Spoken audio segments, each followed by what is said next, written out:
accomplish, right? Yeah, definitely, definitely.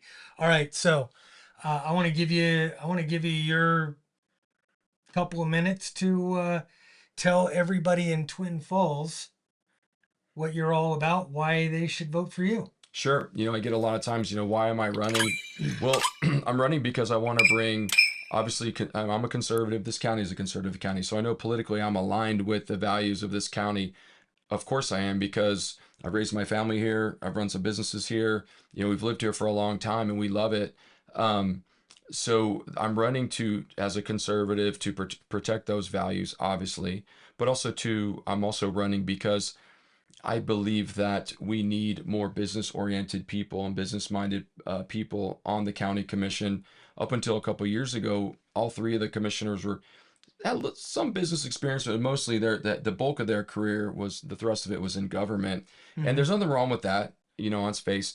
The only challenge is all of us who've ever been in the private sector, or any of you people who watch in the private sector, or even people who've worked in government, know that sometimes government is just bureaucratic, and it's really not designed to like necessarily to be Oh yeah. agile and to change, or to to adapt to as much as the private sector. So anyway, so I want to run and bring a fresh set of eyes and a fresh set of problem solving experience to the position.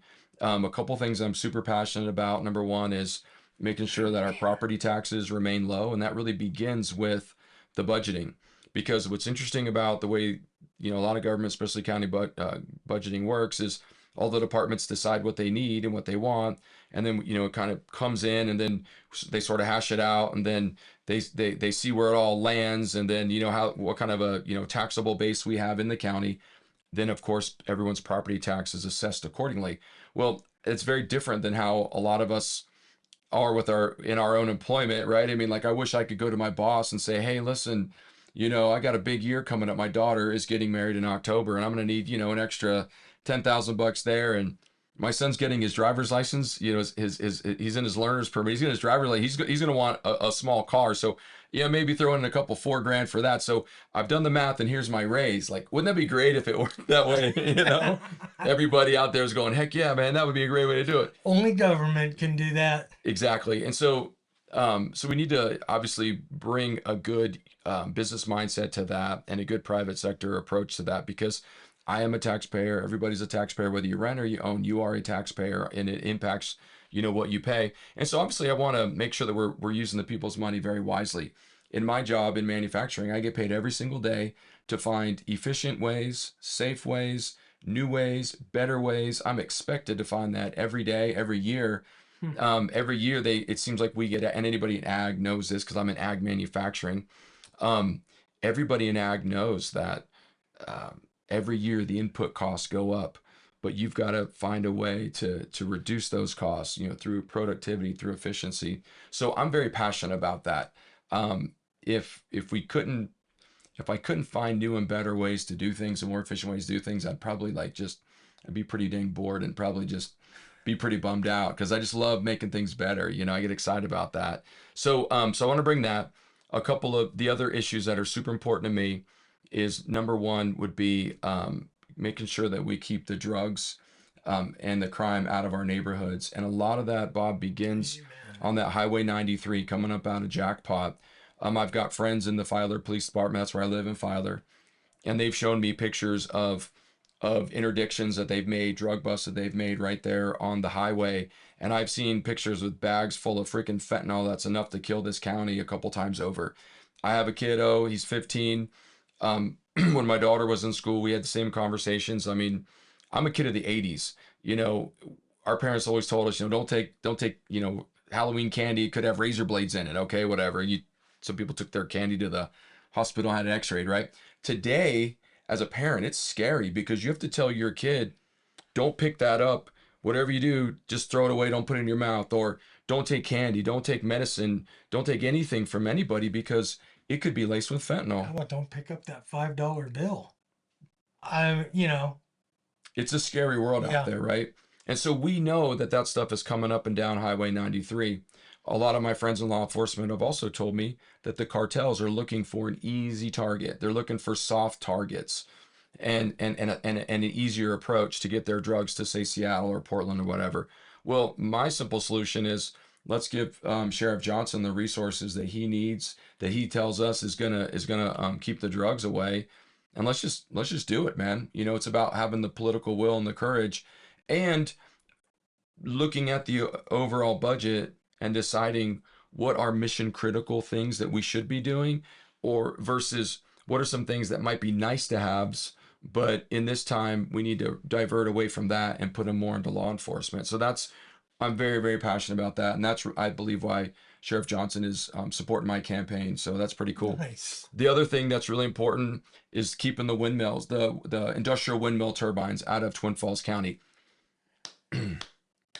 Thank you. God gave us this beautiful desert out here, man, and you know, Why are we fucking it up? we don't want to screw it up, man. We don't. And isn't it interesting that the Chinese make windmills, but they don't install windmills in their land? So I mean, they're laughing all the way to the bank. That's a separate issue, but I mean, nobody wants those stupid things. They're a pain in the butt. We don't want them. They don't work very well. So 3 years ago, back in the dark ages of when Joe Biden was our president, well, yeah, 4 years ago it started. Well, they wanted to put windmills in up in Lava Ridge in Jerome County and Lincoln County, and then down here in Twin Falls County, there was a separate project that they wanted to do. And so a lot of people up there in Jerome County, Dean Diamond, other folks up there, they all just got together and really fought it. They started to stop Lava Ridge. Well, my friend Forrest Anderson and he and I held a rally back in 2023 in downtown Twin Falls, a Stop the Windmills rally. It was awesome, man. Like, people talk a lot about political division. Mm-hmm. Well, the windmills actually brought everybody together. I mean, we had environmentalist people on the left who, you know, we wouldn't agree on anything, but let's keep the environment nice. We had conservative, diehard Republicans like myself and like you know, and everybody in between to come together and say that we don't want that. This is not the right spot. And so it was awesome. We had a great rally. Lots of people signed the petition and stuff like that. Of course, the federal government didn't care because it was Joe Biden and they want the green energy. Well, they want the subsidies. Let's be honest. That was their agenda. That was their agenda.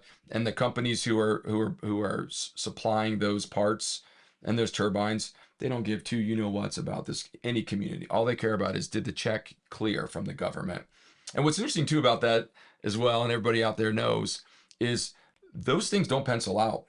Because one thing, I don't know about you, man, but I used to love listening to Rush Limbaugh. And one thing that I learned from him, among many things, he said, follow the private money.